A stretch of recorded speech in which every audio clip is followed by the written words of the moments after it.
So, kumusta? Andito na naman tayo, but then natagalan because we were too busy and our school already offered a limited face-to-face classes for our pupils. And at the same time, pumasok kami, we were validated sa SBM by the region, and luckily, we were able to make it. So, ang aming school ay SBM Level 3 na rin, as declared and validated by the regional office. So, of course, we are going to continue to share and to help other teachers and of course, students, because for our previous video lessons or vlogs, may mga students din na nag-message sa akin and telling me that they learned and they want to have more of videos regarding the different topics that involves different proposals and topics in DepEd. So, for our video today, our topic is all about making a project proposal ang proposal na to is intended for cleanup drive activity or which will be conducted in the community. So, this proposal is a proposal that can be used ng mga nagpaplano or to those teachers who want to try to apply, to try their luck, to try to enter the open ranking for Master Teacher 1, Master Teacher 2, or kahit sa reclassification for Master Teacher. So, I just want to clarify that this proposal will be used and this could help you sa criteria wherein you had been the coordinator for an activity in the community or sabihin na natin community involvement. So kung napanood nyo na yung aking previous video about what are the criteria or the things that you have to learn about ranking for Master Teacher, anyway, I will just pin in the description box para madali nyo nang mapanood so that you will be able to understand more about what is the importance of making a project proposal for community or for the what we call community involvement. So, isa sa mga community involvement na pwede natin gamitin is about cleanup drive. We also have tree planting activity. So, nandun din yung proposal sa ating previous video. So, let us have the different parts in making a project proposal for cleanup drive. So, I have here the copy of the hard copy of my project proposal. Of course, you should have the heading. And then, next thing that you have to prepare is, of course, the first part is what you call the title. So, you have to think what could be a good title of the cleanup drive that you are going to make. So, ako dito, I have here, cleanup drive, Oplan Linis Kanal para sa maayos na kapaligiran. Okay, so that is my title. It should be catchy or something like related din sa ating gagawin. Okay, so you can do it in your own. Just be creative. The second part of the proposal is the name of the proponent. So I have there, yours truly, the proponent. Then, letter C, the target date. Kailan to mag-start? If you want to have it monthly, you can put it there. Or 2 years, ilagay nyo dyan.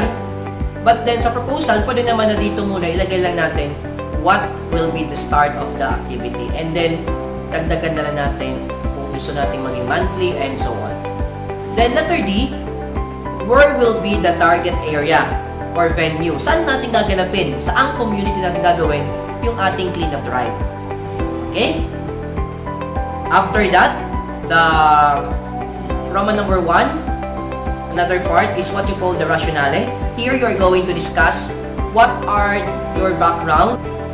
Also, you have to include here, kasi may mga division that they have their division change plan or sabihin na natin they're also program. So, your proposal, the Rationale, should also be connected to the division change plan or programs of your division para mas maging maganda, mas maging maayos. And even though this is an activity for the community, of course, tie-up pa rin tayo, di ba? Community and then the school. So, our programs in the school, of course, gagamitin natin and i-apply natin also to help or to better make the community a good one. Kasi tulungan naman talaga yan, lagi. So, I have there, okay, I have here the sample, the rationale. Then, after that, Roman number 2, you have to include the objective. What are the targets, your goals in conducting the activity? So, ako dito, my objective, number 1, to make actions in mitigating the flooding at barangay kung saan ko kinandak. Then number 2, to remind the community about the value of cleaning the environment. So, napakagandang activity to. Especially that nag-start na yung ating rainy season. So, mabilis na magkaroon ng mga flooding and other things that could be addressed if we have cleanup drive activity. Then number 3, to enable every resident to contribute in preventing global warming and in beautification of the street. So this is also one of the target that we want to address. Then Roman number 3, you have to put your methodology. How are you going to make it? So of course, first you have to put cleanup drive, then of course community assessment on identified areas. This is the next part, the lead po kasi Fami recorded clip. Then Roman number 5, project implementation plan. So ayan, so you have the time, the activities, persons involved. So kumbaga, how are you going to implement it? Okay? Then Roman number 6, your financial plan. So what are the things that you have to include here? Of course, your particulars. Ano yung mga expenses that you will be dealing? Then the proposed amount, the total. So kadalasan dito sa ating community, if we are going to utilize it and tayo yung proponent, teacher, kadalasan this is funded by ourselves, personal fund. But kung kaya natin makapaghanap ng mga mag-donate or mag-support ng ating activity, pwede din. Okay? Next, Roman number 7, working committees. Of course, you cannot do it alone. You have to include to top people, especially the community, who will be with you along the way. So I am here, of course, the chairman of the activity as well as the proponent, the members. You have to include also the barangay captain, the SK chairman, and other LGU officials. Then for Roman number 8, monitoring and evaluation. So in the conduct of this activity, there should be a proper and transparent monitoring and evaluation if the activity is happening and really address what was included in the objectives. So the monitoring and evaluation will be administered by the barangay council headed by the barangay captain. So as simple as that. So since this is a community activity, mas magiging involved dito yung community, especially yung barangay councils, yung ating external stakeholders, the parents. Then, after that, sa baba, of course, we have to write the signatories. Yours truly, the one who prepared a proposal, noted by your principal, kasi syempre dapat alam din ng ating principal yan that we are having this activity, although this will be happening in the community, maganda pa rin that alam ng ating principal. Next, if you want to include the recommending authority, so ako dito, I just included our public school district supervisor, ilagay nyo din. Then, the person who will approve this proposal, I just want to clarify this, since this is a community activity and an activity to be conducted in the community, the approving authority is the barangay captain. So, ako dito nakalagay yung barangay captain. It should be approved. Okay po? Clear tayo dyan.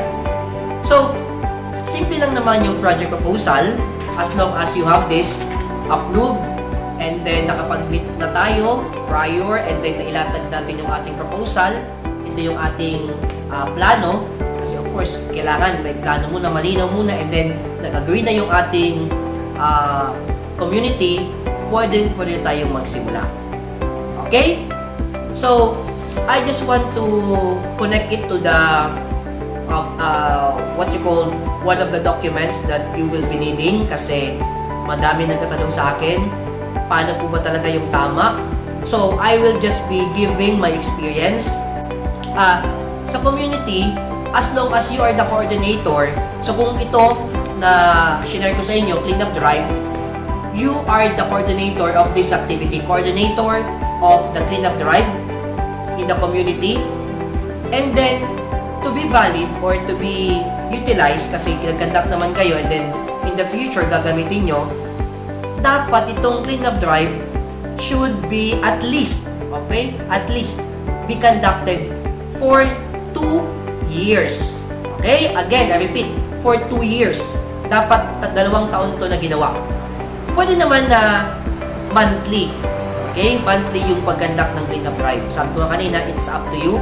Tapos, basta tandaan natin sa ating mga ginagawa sa panahon ngayon, kahit saan na ata, lalo na sa sa school, kung i-relate natin, palagi tayo may mga MOVs. So, ano ba yung mga evidences dapat na naka-attach sa ating cleanup drive proposal kapag gusto natin gamitin if you want to apply for ranking for master teacher or other areas, kahit teacher 1 ka, for teacher 2, teacher 3, or for master teacher or for master teacher 2, dapat you have of course the proposal approved, and then lahat ng mga kinandak mo na cleanup drive, there should be attendance, pictures, okay, and then meron tayo dapat terminal report or narrative report sa mga activity na ginagawa natin. Ako, I'm planning kasi this is an ongoing activity.